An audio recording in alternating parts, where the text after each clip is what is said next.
ہمارے قائد ہمارے قائد ہمارے قائد کرے فرشتے تیری کرے فرشتے تیری حفاظت ہمارے قائد رہو سلامت ہمارے قائد رہو سلامت. وقال رسول الله صلى الله عليه وسلم إن الدنيا خلقت لكم وإنكم خلقتم للآخرة أو كما قال رسول الله صلى الله عليه وسلم. محمد کی اطاعت دین حق شرط اول ہے. محمد کی اطاعت دین حق کی شرط اول ہے. اسی میں ہو اگر خامی سب کچھ نامکمل ہے. پیار و محبت کے ساتھ ایک مرتبہ درود شریف پڑھ دے. اللہم صلی علی سیدنا محمد وعلی آل سیدنا محمد وبارک وسلم. معزز و مکرم تشریف لانے والے میرے دینی ایمانی بھائیوں، دوستوں، بزرگوں اور پردہ نشین سننے والی اسلامی مائیں اور بہنیں،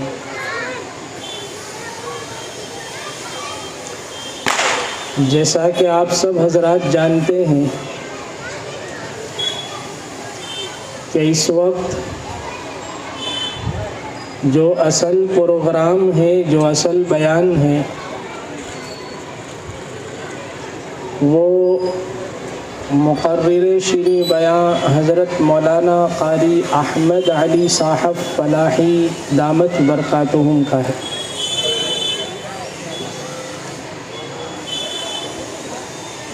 اس عاجز کو حکم دیا گیا کہ حضرت کے آنے سے پہلے اور اسٹیج پر جلوہ افروز ہونے سے پہلے دو چار باتیں دین کے متعلق آپ حضرات کے سامنے پیش کر دیں.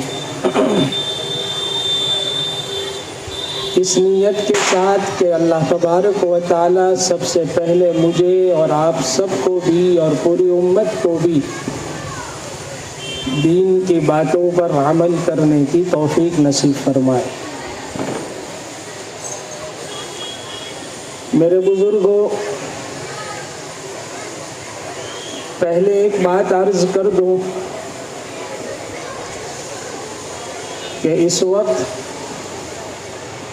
جو پروگرام پر عنوان دیا گیا ہے وہ سیرت رسول اکرم صلی اللہ علیہ وسلم.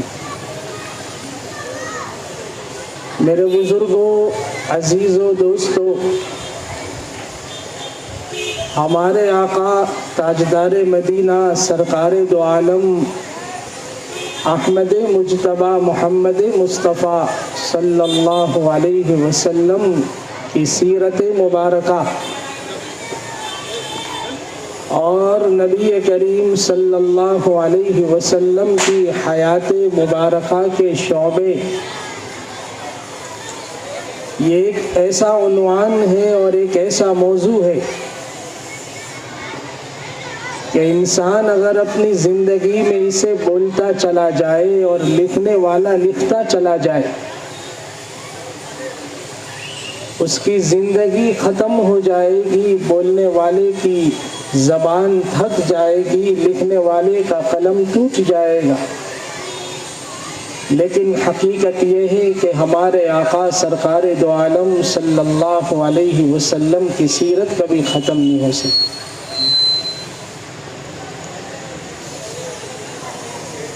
اسی لیے لکھنے والوں نے لکھا ہے کتابوں میں، اور بڑی پتے کی بات لکھی، بڑی پیاری بات لکھی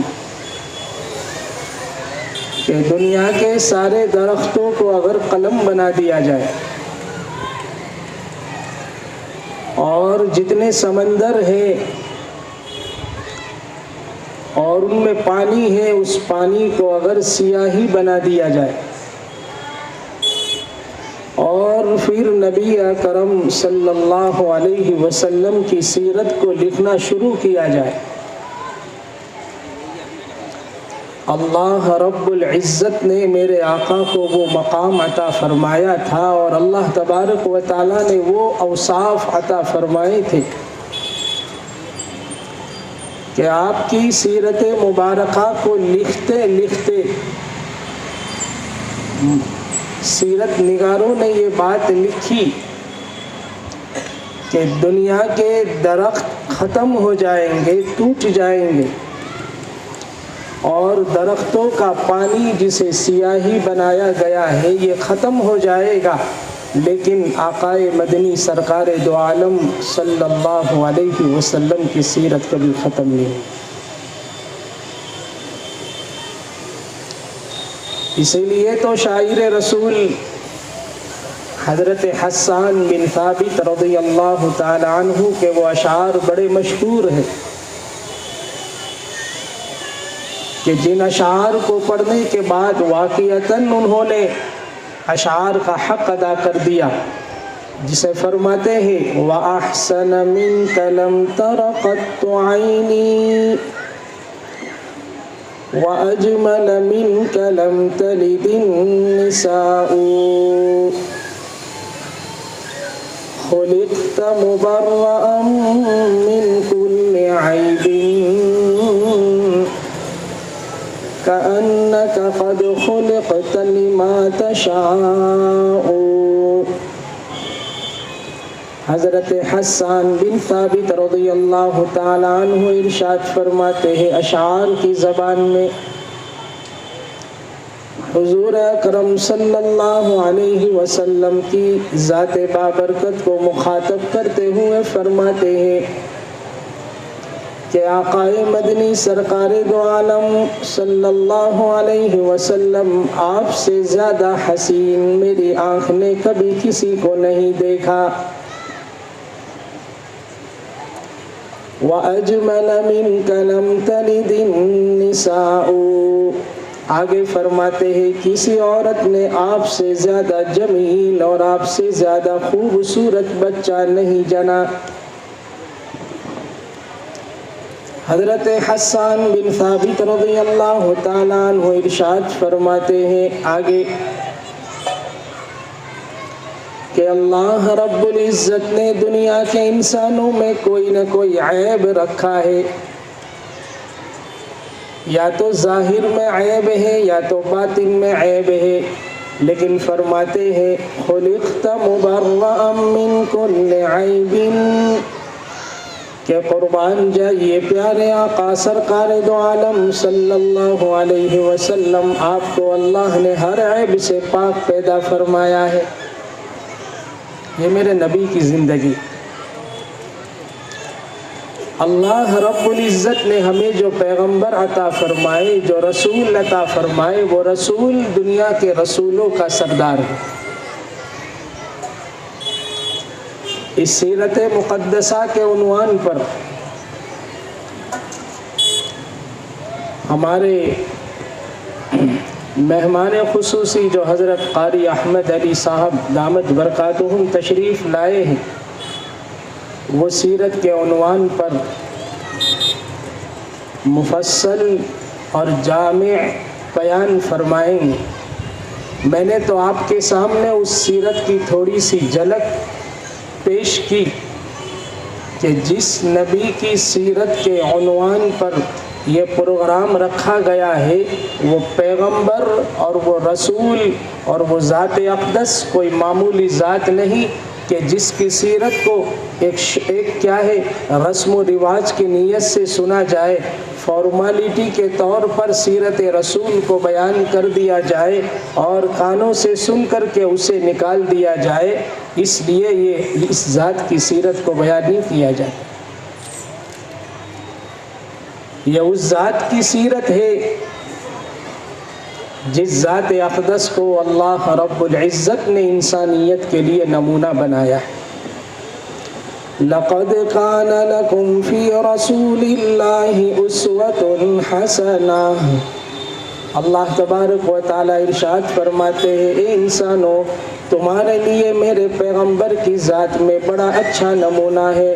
اپنی زندگی کے جس شعبے میں تم زندگی صحیح طرح گزارنا چاہتے ہو، میرے پیغمبر کو آقا مدنی سرکار دو عالم صلی اللہ علیہ وسلم کی زندگی کو دیکھ لو۔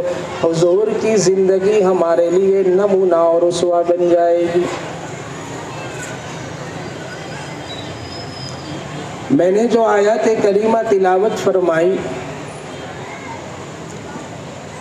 ان آیات کریمہ میں اللہ رب العزت نے مجھے اور آپ کو بڑی تنبیہ کے طور پر کچھ باتیں ارشاد فرمائی۔ مجھے اصل تو اسی عنوان پر بیان کرنا ہے۔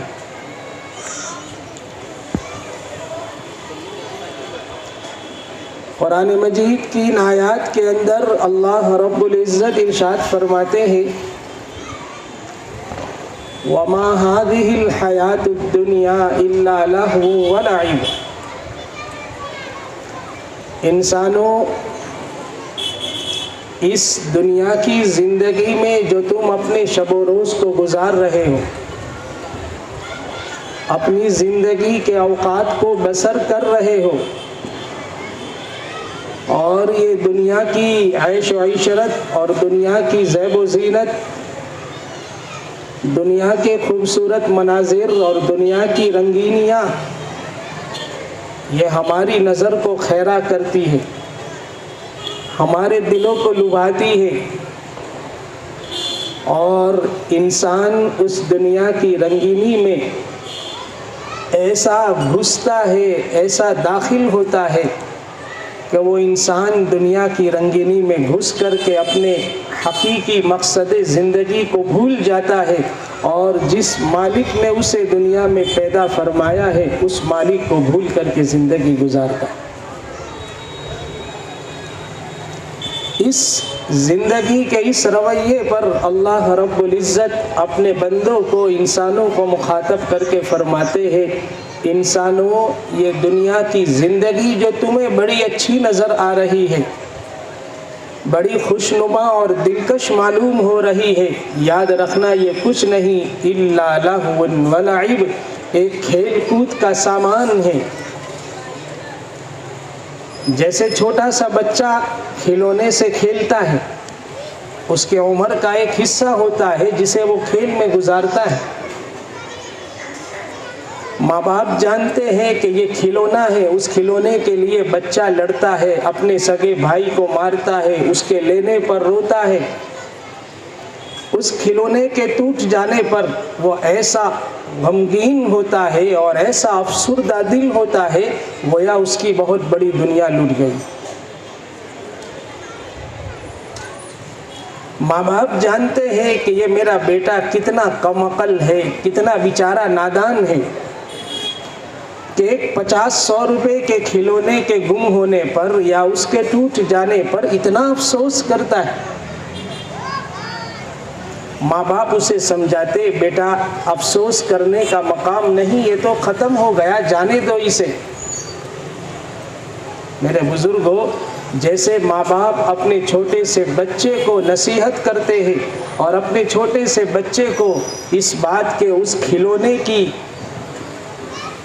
جو اس کی قیمت ہے اس کو بتلاتے ہیں کہ یہ کھلونا بہت کم قیمت کا ہے، مالک ارض و سما اور خالق کائنات و رب السماوات والارض کی ذات قرآن مجید کے اندر ہم بندوں کو بھی اس بات پر مخاطب کرتے ہوئے فرماتی ہے، انسانوں، جس دنیا کے پیچھے تم مارے گھوم رہے ہو، جس دنیا کے حاصل ہونے پر تم اتنا خوش ہوتے ہو کہ جس کی کوئی انتہا نہیں، اور جس دنیا کے چلے جانے پر تم اتنے افسردہ دل ہوتے ہو کہ تمہیں اس سے بڑھ کر کوئی افسوس معلوم نہیں ہوتا۔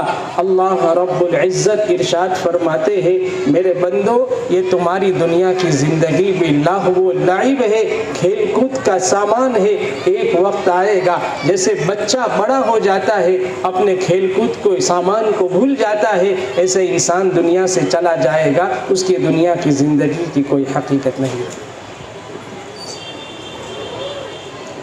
آج انسان دنیا کی زندگی میں گھس کر، دنیا کی رنگینیاں دیکھ کر، دنیا کے خوبصورت مناظر دیکھ کر اپنے دلوں میں دنیا کو بساتا ہے۔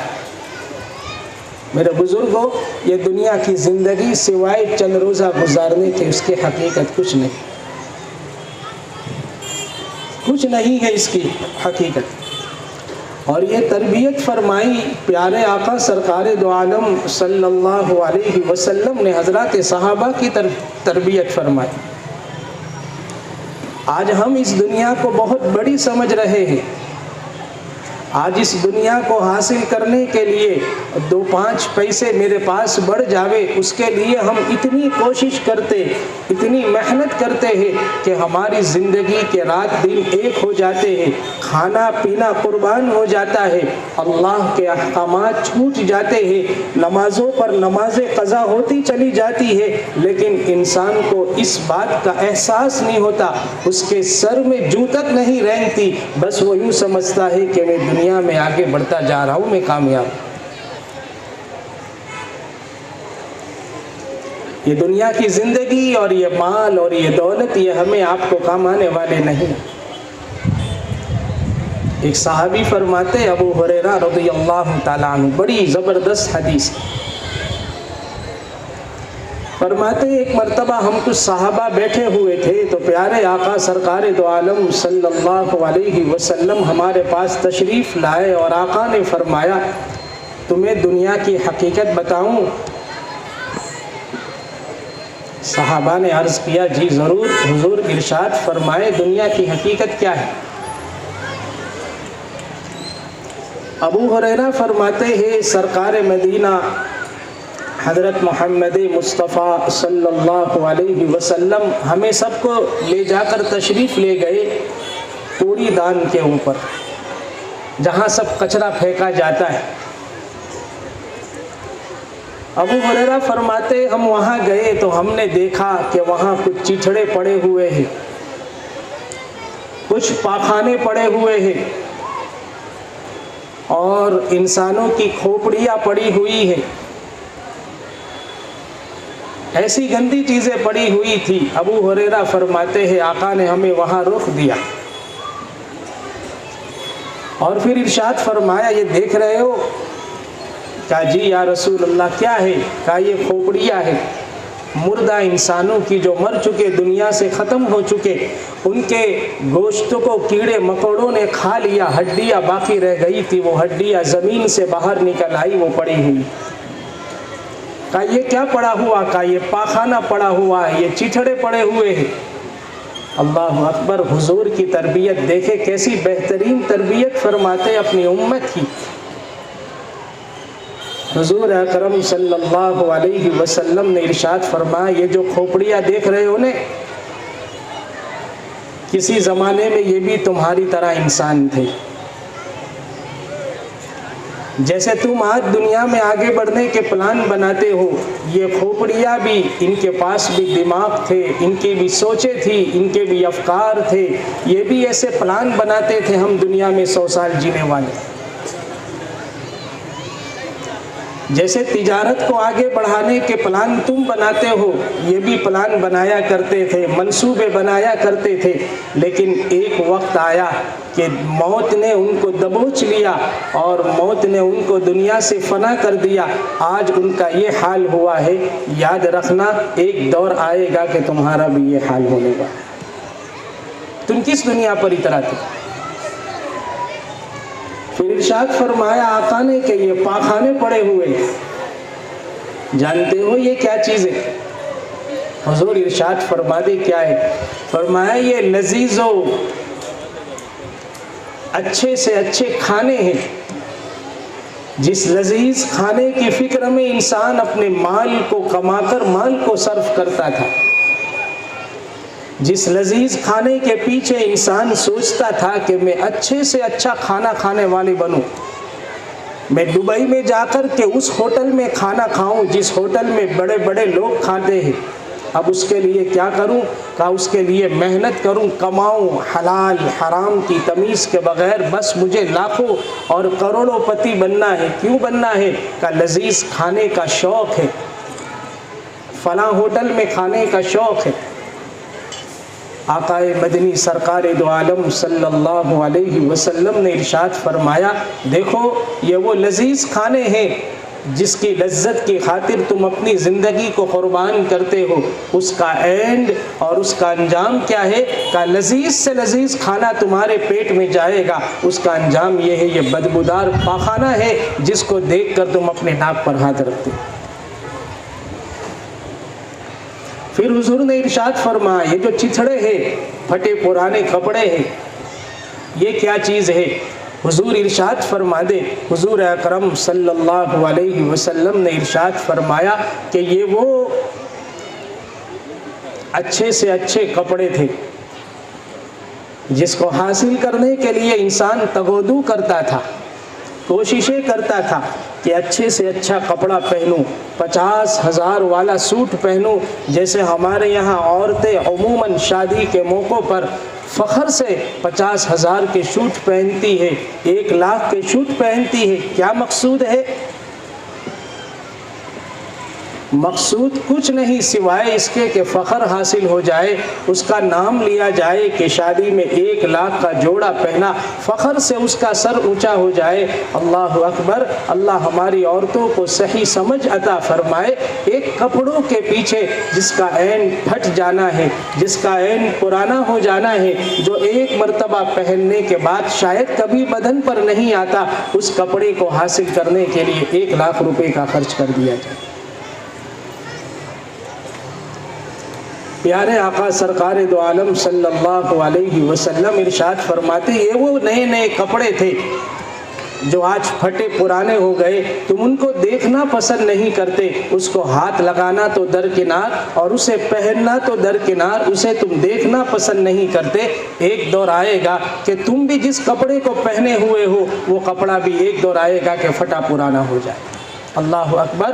ابو ہریرہ رضی اللہ تعالیٰ عنہ فرماتے ہیں پھر آقا نے فرمایا اسے غور کرو اور اپنی زندگی کے بارے میں سوچو، اور رونا ہو تو یہاں روو۔ ابو ہریرہ رضی اللہ تعالیٰ عنہ فرماتے ہیں ہم آقا کریم صلی اللہ علیہ وسلم کی نصیحتوں کو سن کر بہت روئے وہاں کھڑے۔ میرے بزرگوں، یہ حدیث پاک ہمیں جھنجھوڑتی ہے اس بات کی طرف۔ آج ہماری زندگی اور ہماری زندگی کے ایام اور ہماری زندگی کے اعمال اور ہماری فکریں اور ہماری سوچیں بھی یہی ہے کہ میں دنیا میں کیسے آگے بڑھ جاؤں۔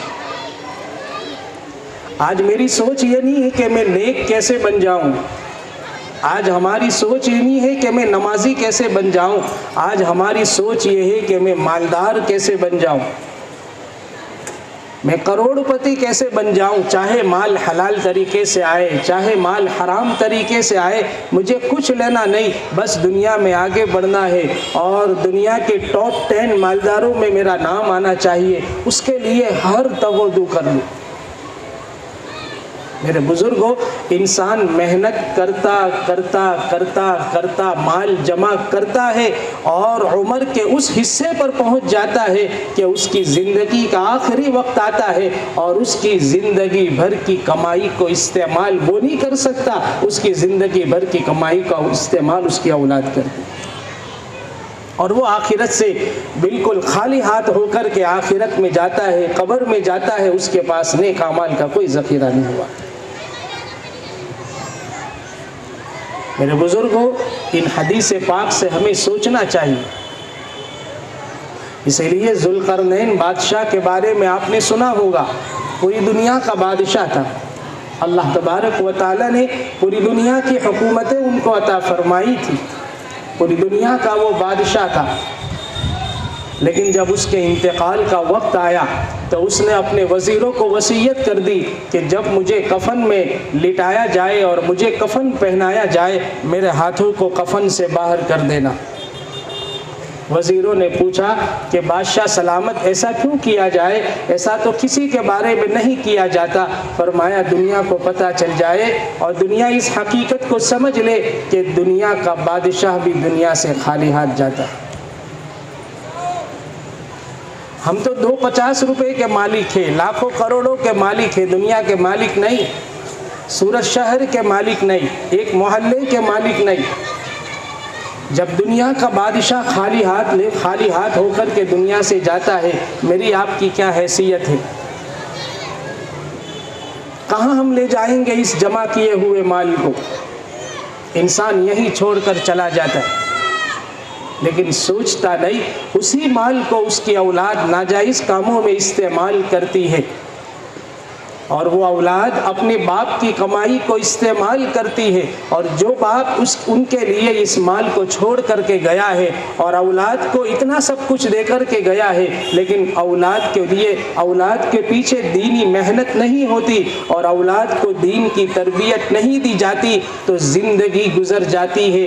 بیٹے کو کبھی توفیق نہیں ہوتی کہ وہ ایک مرتبہ قل هو اللہ احد پڑھ کر کے اپنے باپ کو ایصال ثواب کرے۔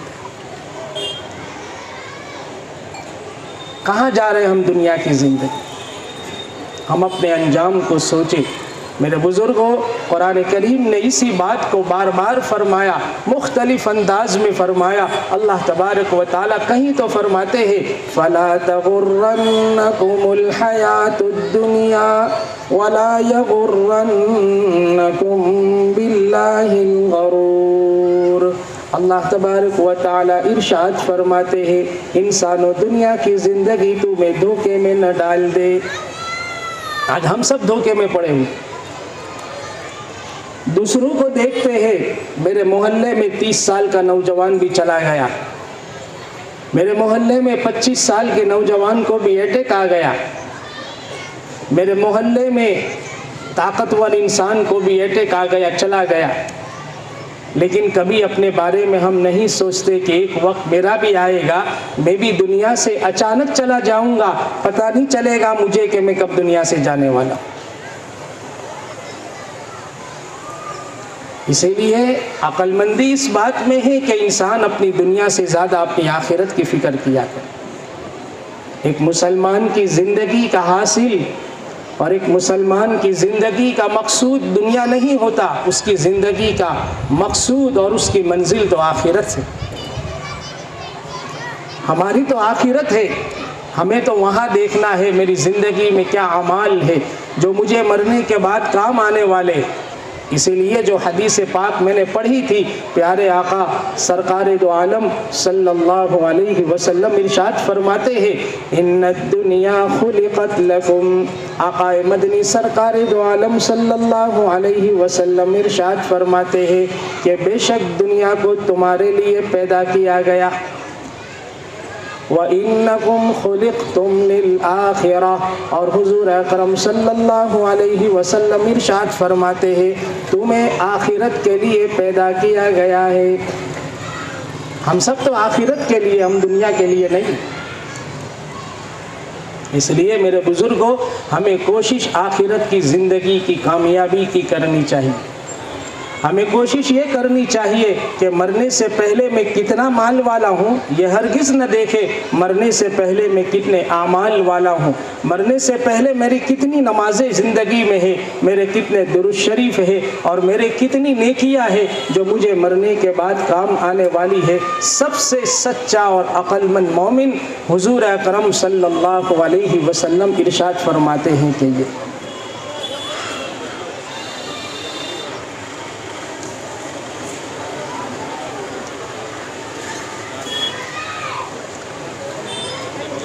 دعا کرتے ہیں اللہ رب العزت ہمیں دنیا کی زندگی کی حقیقت سمجھنے کی اور آخرت کے لیے تیاری کرنے کی ہم سب کو توفیق عطا فرمائے، دنیا کی محبتوں کو دل سے نکالنے کی اور آخرت کی زندگی کا شوق، آخرت والے اعمال کا شوق ہمیں اللہ تبارک و تعالیٰ دلوں میں پیدا فرمائے۔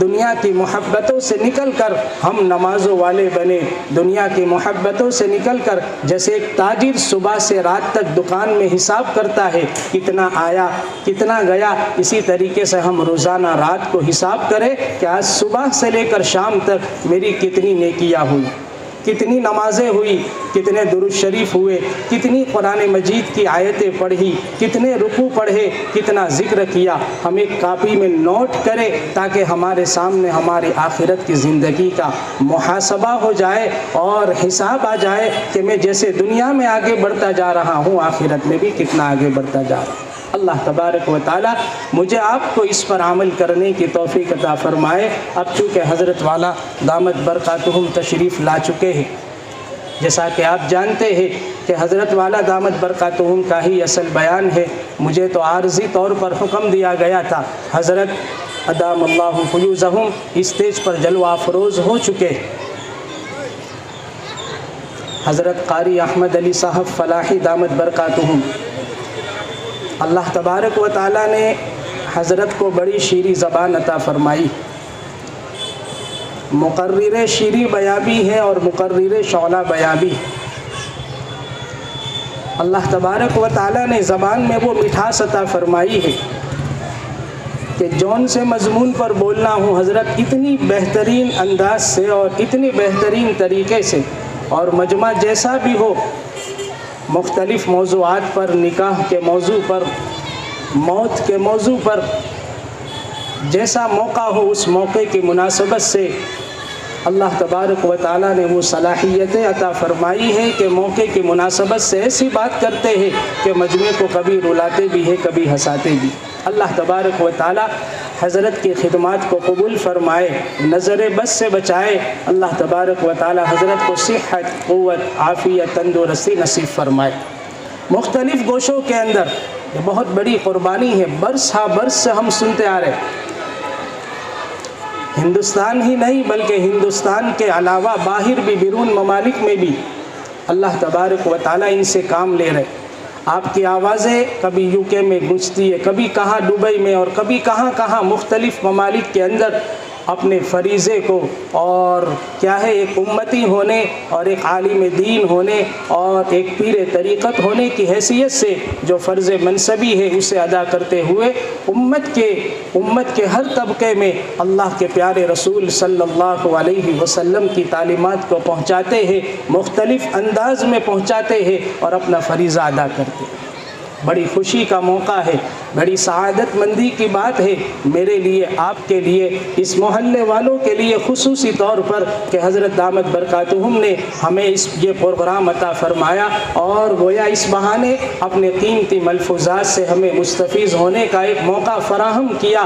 ہم اس بات کی قدر کریں، اللہ تبارک و تعالیٰ کا شکر ادا کریں۔ ہم نے ایک بات بزرگوں کی کتابوں میں پڑھی ہے، وہ بات کہہ کر کے میں یہاں سے رخصت ہوتا ہوں۔ بڑی اچھی بات پڑھی ہم نے کتابوں کے اندر، بزرگوں کے ملفوظات کے اندر، کہ جب کوئی دنیا والا کسی بستی پر سے گزرتا ہے، جب کوئی دنیا والا کسی بستی پر سے گزرتا ہے، کسی محلے پر سے گزرتا ہے، تو محلے والوں کو دنیا مل جاتی۔ کیا مل جاتی ہے بولو؟ دنیا مل جاتی ہے۔ وہ 2.50 دے کر چلا جاتا ہے، لوگ خوش ہو جاتے ہیں کہ بھائی چلو 50 روپے مل گئے، 100 روپے مل گئے۔ لیکن آگے بڑی عجیب بات بزرگوں نے ارشاد فرمائی کہ جب کوئی اللہ والا کسی بستی پر سے گزرتا ہے اور کبھی اللہ کا نیک بندہ کسی محلے پر سے گزرتا ہے تو ان محلے والوں کو اللہ مل جاتے ہیں۔ اللہ کرے اللہ تبارک و تعالی حضرت کی آمد کو قبول فرمائے۔ اللہ تبارک و تعالی ہمارے حضرت کے اس پروگرام کو ہماری زندگی میں انقلاب کا ذریعہ بنا دے۔ چند اشعار کہہ کر کے میں حضرت کو دعوت دیتا ہوں۔ یہ کس زہرہ جبی کی انجمن میں آمد ہے، یہ کس زہرہ جبی کی انجمن میں آمد ہے، بچھایا ہے قمر نے چاندنی کا فرش محفل میں۔ آپ آئے تو بہاروں نے لٹائی ہے خوشبو، پھول تو پھول تھے کانٹوں سے بھی آئی ہے خوشبو۔ لبوں پہ اپنی دعا سجائے پھرتا ہے، وفا کی راہ میں خود کو مٹائے پھرتا ہے، اور لگا نہ سکا آپ کے قد کا کوئی اندازہ، یہ آسماں ہے مگر سر جھکائے پھرتا ہے۔ آگے کسی شاعر نے فرمایا، آج اپنی بے قراری کو قرار آ ہی گیا، آج اپنی بے قراری کو قرار آ ہی گیا، جس کا شدت سے رہا ہے انتظار آ ہی گیا۔ واعظ بے مثل کی آمد سے اے اہل چمن، واعظ بے مثل کی آمد سے اے اہل چمن، اس علاقے میں بھی اب رنگ بہار آ ہی گیا۔ اللہ تبارک و تعالی حقیقی معنوں میں ان محلوں میں، ان بستیوں میں حقیقی بہار نصیب فرما دے۔ حضرت کی آمد کو ذریعہ بناتے ہوئے اللہ تبارک و تعالی دینی بہاریں اس محلے میں اور ہمارے اس پورے سورت شہر میں اور پورے ملک میں عام فرما دے۔ اب میں بڑے ہی ادب اور خلوص طریقے سے حضرت دامت برکاتہم کو یہ شعر کہتے ہوئے دعوت دیتا ہوں کہ سونے والے کو جگا دے اپنی تقریر کے اعجاز سے، سونے والے کو جگا دے اپنی تقریر کے اعجاز سے، پھر من باطل جلا دے اپنے شعلہ آواز سے۔ اب میں بڑے ہی ادب کے ساتھ حضرت کو دعوت دیتا ہوں۔ اس سے پہلے میں آپ حضرات سے گزارش کرتا ہوں کہ جو حضرات ادھر ادھر کھڑے ہوئے ہیں اپنی اپنی نشستیں لے لے، اپنی اپنی جگہوں پر بیٹھ جائے، کھڑے نہ رہے، بڑے ادب کے ساتھ حضرت کی باتوں کو سماعت کرے، سنے، اور اس نیت کے ساتھ سنے کہ انشاءاللہ جو باتیں ارشاد فرمائی جائے گی ہم انشاءاللہ اس پر عمل کریں گے۔ بڑے ہی ادب کے ساتھ میں حضرت دامت برکاتہم کو دعوت دیتا ہوں کہ یہاں کرسی پر تشریف لا کر ہم سب کو اپنے قیمتی ملفوظات سے نوازے۔ یہ لوگوں کون مقتل سے سراپا خندزن آیا، جو اس انداز سے باندھے ہوئے سر سے کفن آیا۔ اڑا دو خاک دشمن پر کہ ظالم جان من آیا، بٹا دو داغ باطل پر کہ اب باطل شکن آیا۔